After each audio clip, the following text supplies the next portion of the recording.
Happy Saturday. Another Saturday afternoon. And gentlemen, a very good afternoon. G'day, Andrew. G'day, Lou. How are you? Very good, Jimmy. Very good, Jim. That's good. Lou, thanks for joining us. It's fantastic to have you with us, mate. And I feel a little bit left out because I look at Andrew and he's got the Melbourne Victory poster in the background, and I look at you and you've got the great Alessandro Del Piero Juve shirt in the background, and I'm in the study with not much in the background, but anyway, I'll be the odd one out today, boys. How's everything going? Very good. I mean, obviously, we're all impacted by COVID, and hopefully we start to ease out of it in the coming weeks. Yeah, for sure. For sure. Andrew, how was your day? Flat out, I can see. Yeah, flat out, Jim.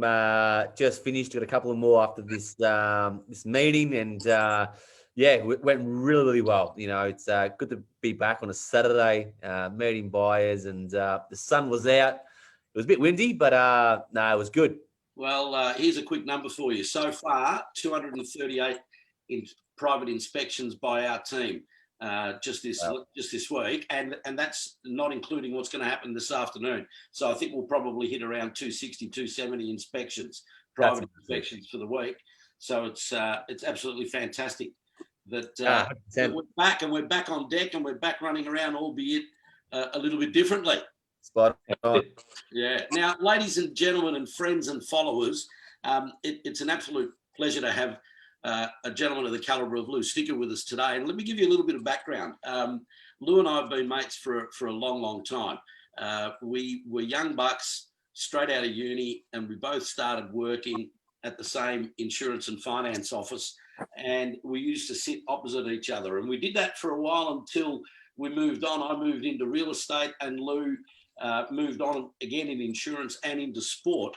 And Lou is the managing director of a company called Tribal Sports Group and Tribal Sports Management, Lou, if I'm right. That's correct. And importantly, by way of background, so that people understand, you have been probably one of the most influential people in Australian football, Australian soccer.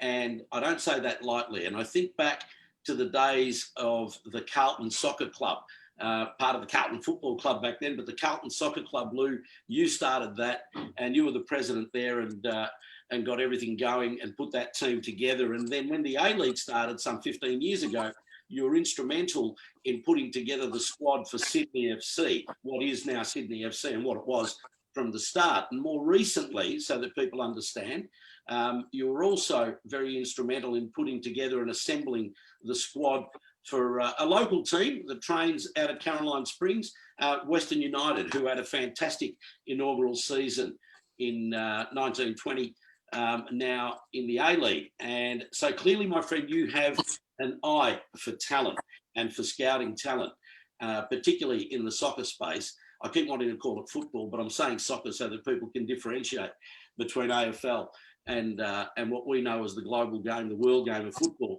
But mate, tell us, I'd love to know about some of the characters, some of the players from your early days, the ones that have stood out to you that you've dealt with. Oh, it's a long list, Jim. If we go back to, so I've always been involved. I've always loved my AFL on a Saturday. I'm a great Carlton Football Club follower. Good, Lou. No good. And then Sunday, I'd go and watch my old club where I grew up with, Brunswick Juventus. So I've always had that balance of love for both of them. And so, as you said, I left insurance when I had this opportunity to start the Carlton Soccer Club in conjunction with the Carlton Footy Club. And I was actually the inaugural CEO. We put some really interesting characters together, both from sport and from the business world. People like Robert Shannon, who's left us 20 years ago. He was with the famous Shannon's Insurance Group. John Valmorbida from the very successful Valmorbida family. They own and operate many brands in Melbourne. Jack Riley, Australian goalkeeper, was the inaugural chairman. Athol Hodgetts, who was the conduit between the footy club and the soccer club. And then, we were exposed to guys like Stephen Goff, James Sutherland, and of course, how can you forget the famous John Elliott? So met some great characters along the way, not necessarily just players and coaches, but also administrators and fans. But from a soccer perspective, I suppose if we go back to Carlton in the inaugural season, we went out and recruited an untried coach, a guy called Eddie Krinčević, who was an ex-player and a very famous player at that. And then we pulled together some interesting experienced players from other clubs. But I suppose if I go back to year one, the exciting part of year one was actually identifying some young players that then went on to have some incredible careers. You mentioned Melbourne Victory before, but Archie Thompson, who was very much, I'd say, one of the most successful faces of the A-League over its 15-year history.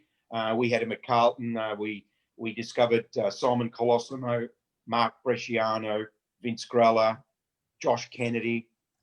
So we invested a lot in untried and unknown names that have now gone on over 23 years since and have established fantastic careers in football, now moving into other facets. So Carlton was interesting. We then recruited some interesting players from other clubs, guys like Andrew Marth, who people in the game, especially in Melbourne and in the western suburbs, he was very much Melbourne Knights through and through. And is an absolute legend. I think he's coaching out in Brimbank, at your neck of the woods at the moment. Guys like David Savinsky, who was deceased last year. Unfortunately, we lost him to cancer. Another icon of the West. So it's interesting, the Barry Plant offices at your side of town, and the connection it has with football is actually the West is such an interesting area and has certainly created a lot of incredible characters, none other than Mark Viduka. You know, I had nothing to do with Mark Viduka, but when we talk about the West, how can you go past Mark Viduka? So I left Carlton and they went their merry way. And unfortunately, the NSL pretty much came to a grinding halt in 2003, I think it was, and then re-kicked off again in 2005 as what we know now as the A-League. So I was very fortunate to be invited by a good friend of mine, Walter Bunya, who was the inaugural chairman of Sydney FC. He said, Lou, you've got to come and help me build this football club. So that was a really exciting period of my career, and some of the travel I did around the world and some of the people that I interviewed for positions that didn't come out, but others that did come out, like Pierre Littbarski, World Cup winner with Germany. In year one, we secured Dwight York, who was pretty much the face of the A-League to kickstart it. It was an incredible capture. And a lot of the boys that I helped bring back in year one are now, 15 years later, playing such a huge part in the A-League. For instance, Mark Rudin, player at Sydney FC in year one, coach in year 15 of the A-League. Ufi Tale at Wellington Phoenix. Steve Corica at Sydney FC. So the boys that I brought back, a lot of them have now gone on to fantastic careers in the game here in Australia, and some of them have moved overseas. We then brought in year two, I think we brought out another famous ex-player called Benito Carboni, who was a bit of a travelling Wilbury. He played for a lot of clubs also in England, and football fans that follow Sheffield Wednesday, Bradford City would know who Benito Carboni was. We had Terry Butcher, the captain of England, come out and coach Sydney FC in year two. He replaced Pierre Littbarski. And then between that and my involvement at club level last year, I then put a lot of focus into special projects. Alessandro Del Piero in 2012-13. That was an incredible capture for the game.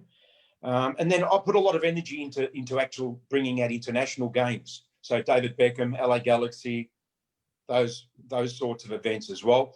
And then I went back into the club scene in 2019 to help get the license for Western United and to help build the inaugural team with Mark Rudin. Yeah, good job there too, mate. You know, fantastic job there, and that had a great season. Fantastic season. Brilliant. Yeah, which is... So to answer your question about characters, yes, you know, there's that many. It's incredible. I mean, Jim, you've been over the last 12 months. You met some of the boys that I brought out for Western United, guys like Alessandro Diamanti, a bit of a character, had a fantastic season. Even the Greek international, Panayotis Kone, you got to meet him, an absolute gun of a guy. So a lot of these foreigners that have come out have made their mark in the game and have touched a lot of people on and off the park. Yeah, for sure, absolutely. And you know, I still remember that night, Lou, that you hosted at Palladium for Alessandro Del Piero. It was absolute. I'm lucky enough, fortunate enough to also have one of those jerseys that you've got behind you.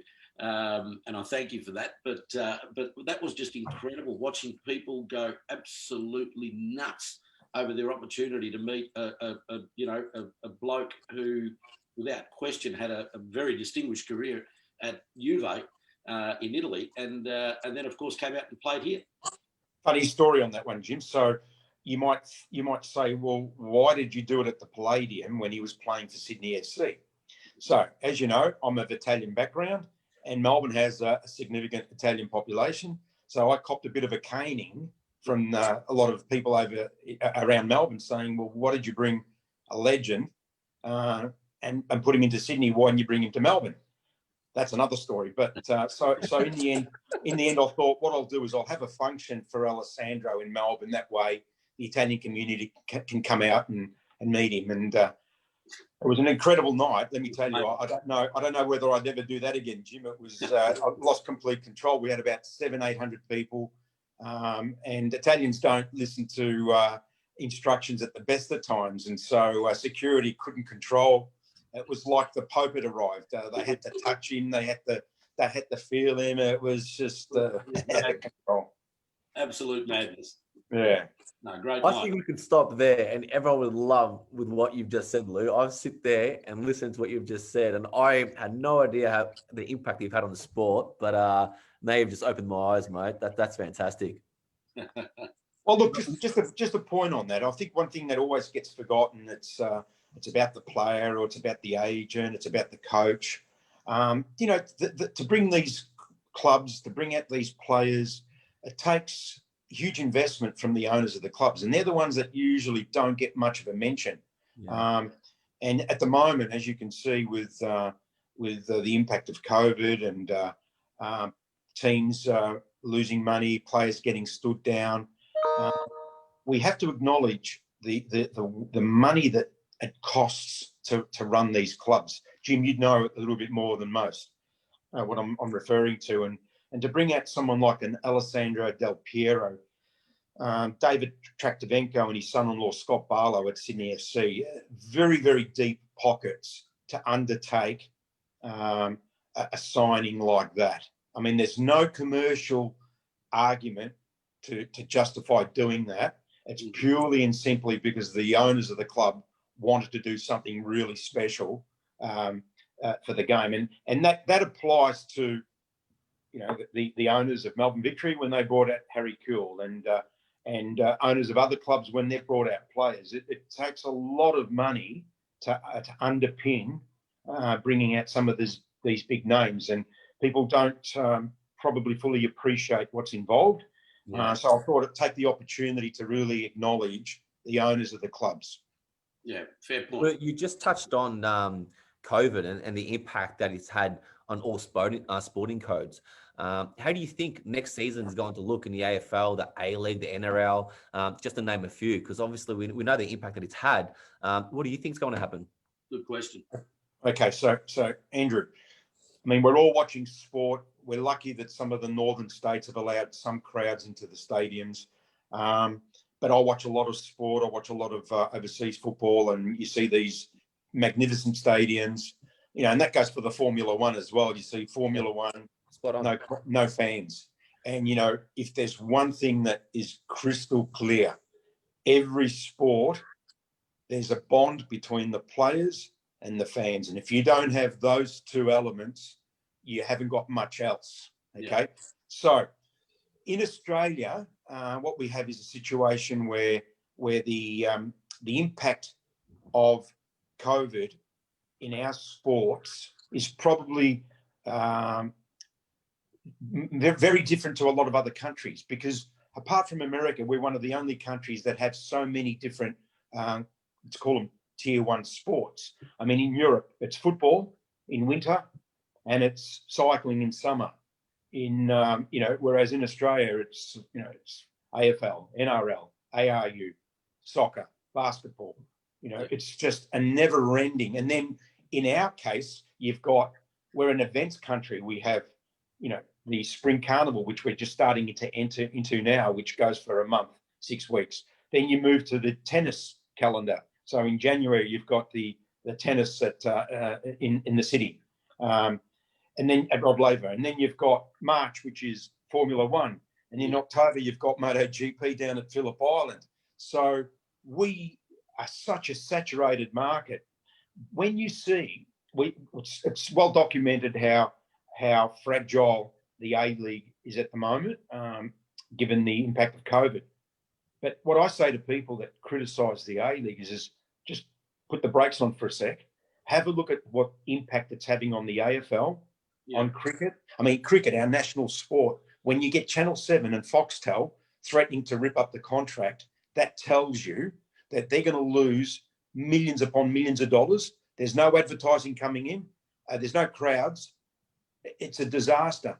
So the outlook for sport in 2021 is perhaps a lot worse than in 2020, because remember, the government, both at state and federal level, has pumped money into JobKeeper, which is being used in sport as much as it is in other industries. It's being used to artificially keep people employed.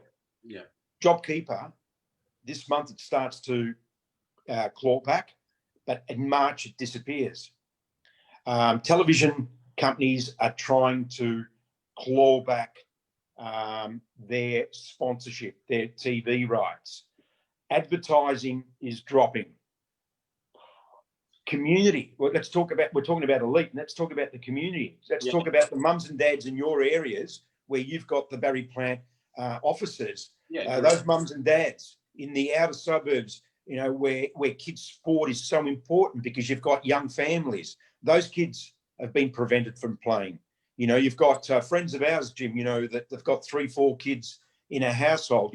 Mum and dad taking the kids out to sport was just a fundamental part of the week. That's all changed.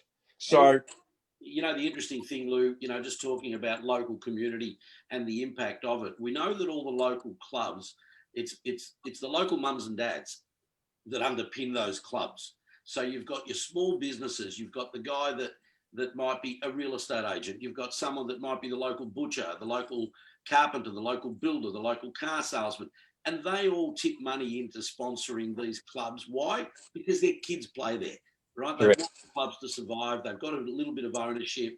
They all look forward to getting together on a Saturday and a Sunday. And those clubs, a lot of their revenue is from running the canteen on a Sunday, pumping out, the hot dogs, a bit like the Bunnings, they can't do that, right? Let alone their kids can't play. But the impact is going to be felt next season. And I suspect, we look at all sports, whether it's AFL, NRL, A-League, everything's going to look a lot simpler. Everything's going to be toned down a bit because, number one, businesses are suffering and the sponsorship dollars are not going to be there, which is what you touched on earlier on. But if we look at it at a community level, we want nothing more than to see all the kids back playing sport. But it's going to look different, no question. And I think next season for everybody is going to be a much more simplified season, if I could say that. And I think it's going to be one of, let's hope they survive. Let's hope some of these clubs that don't have massive cash reserves, they rely on the mums and dads.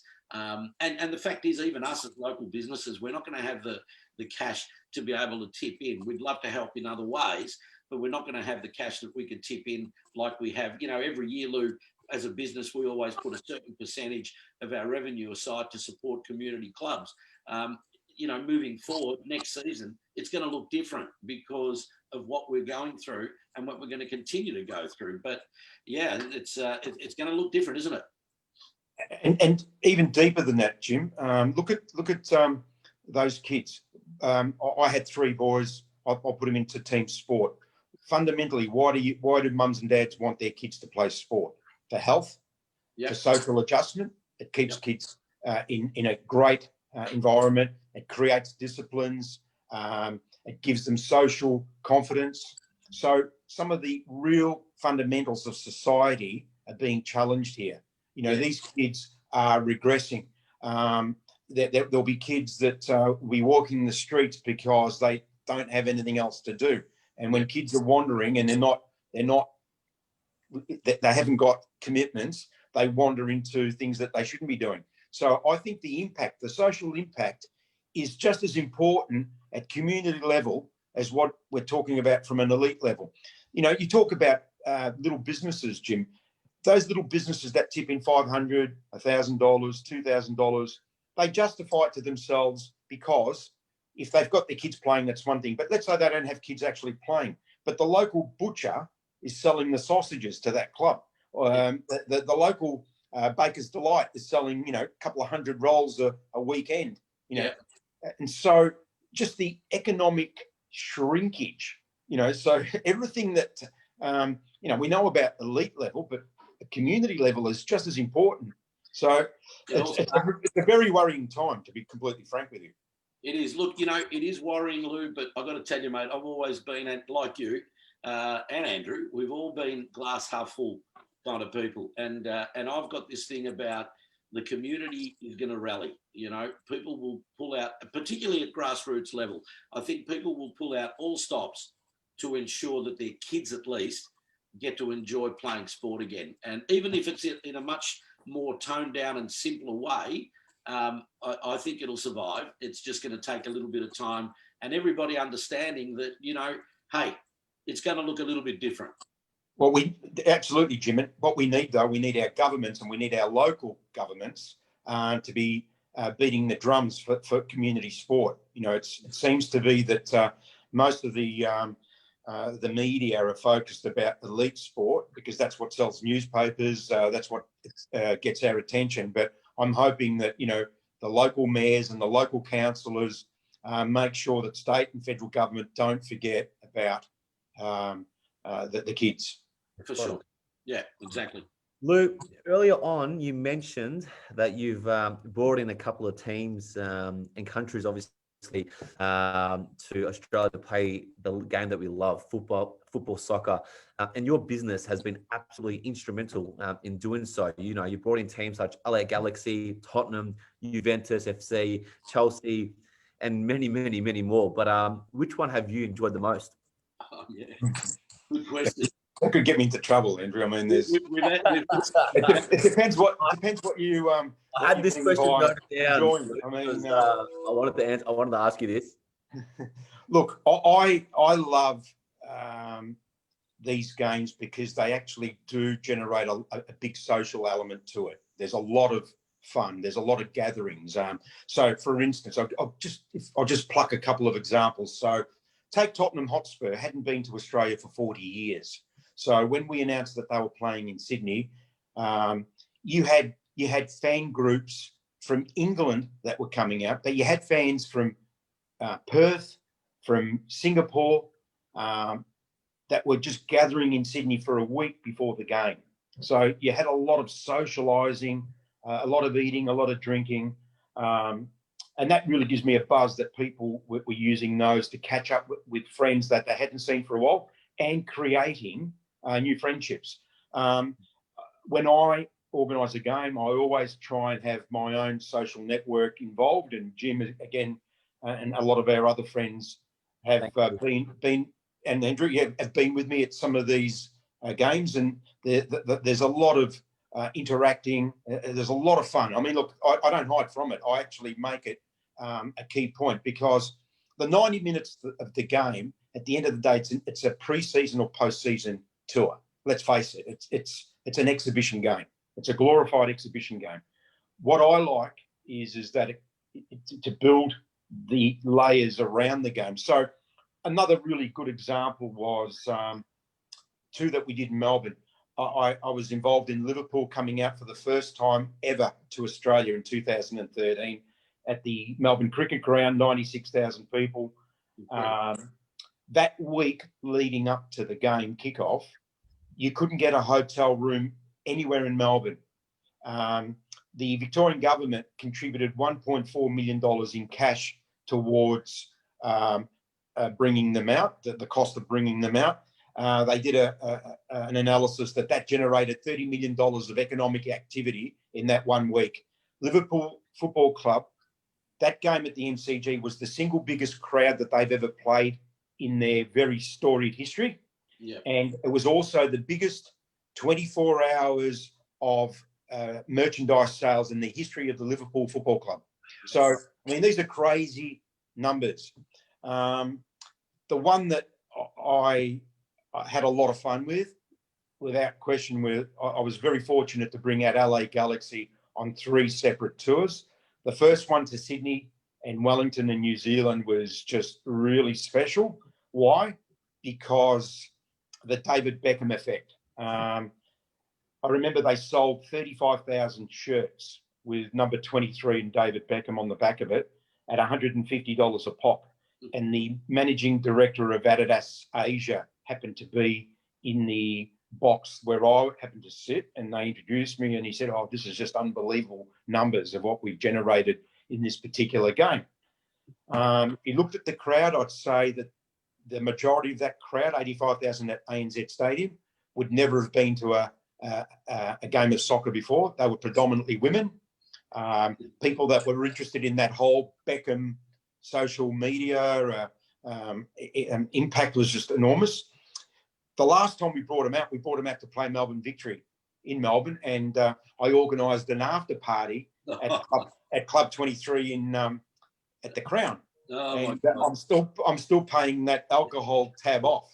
That's how crazy that particular night went. So we've had a lot of fun. And Jim, you can speak up on that as well. It's not. I'm not hiding from that. It's sport, but it's about fun. And that's why people keep on coming back and going to these games. And there's a lot of people that poo-poo those games and say, "Oh, I'm not going to pay." But you know what? 85,000 people went to watch LA Galaxy. 96,000 went to watch Liverpool. Arsenal, we played 2 games in Sydney within 3 nights of each other and 2 full houses. We moved over to Perth 2 years ago. We had Chelsea, again, packed house at the new stadium there. Last year, we had Manchester United and Leeds, packed house. So fans love it. Just a side note, Leeds played in Perth last year. They had 6,000 Englishmen come out from England to follow them, or not only from England, from outside of Australia, to follow them for the whole 2 weeks that they were in Australia. So think of the money that they leave in the country. It's really interesting, Lou, and I've been really fortunate through our association and friendship to have been at pretty much every one of those games with you. And the economic, we talk about it offline all the time. The people don't seem to understand the economic benefit that these events bring into Australia. Whether you do it in Sydney, whether you do it in Melbourne, whether you do it in Perth or South Australia, the economic benefit, the hotels, the restaurants, the taxis, the flights and all the rest of it is massive. And again, that's something we're not going to see for a little while. But if we tone that down, just another little side thing, Lou, your company, and you've been instrumental in starting this, and again, I've been fortunate to be at every one, is you put on the Money in Sport conferences every year, and you've done that for a few years now. And unfortunately, you had to postpone this year because of COVID. But let me ask you, how's that looking? Are we going to run with the Money in Sport in 2021? Absolutely. We've got substantial support from Tourism and Events Queensland, who have backed us. And they wanted us to have it in Brisbane April this year in 2020. So we had to postpone it due to COVID. So we postponed it to September, had to postpone it again. So what we did in conjunction with the government, and obviously they've got access to the state government's forward thinking. So we just said, you know what, it's no point in putting it off for another 2 or 3 months. So we've actually just gone to April 2021 back in Brisbane as part of the Magic Round, which is an NRL bonanza, 3 days of every single NRL game in that 16 clubs. So that's 8 games played in Brisbane over the 3 days, and Money in Sport will be back up there. Now, all I can say to you, we've postponed it to April next year.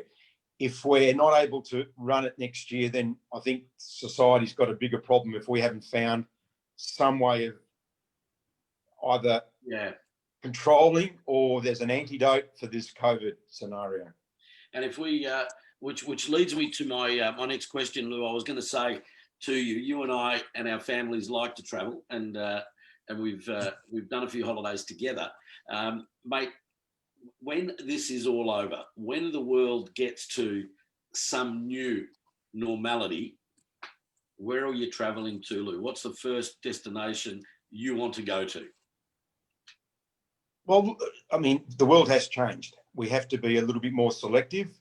Obviously, for business, I've been to every corner of the world, and some of those places were risky in good times. So now I'd have to be a little bit more astute in making sure that for business that I'm going to places that are safe. If we're talking about holidays with friends and family, then, you know, the traditional spots, the Gold Coast comes back into play. I love Europe, as you know, Jimmy. I love Hawaii. I love America. So I'll stick to let's call them the well-worn paths. You know, I'm not going to do anything off the beaten path.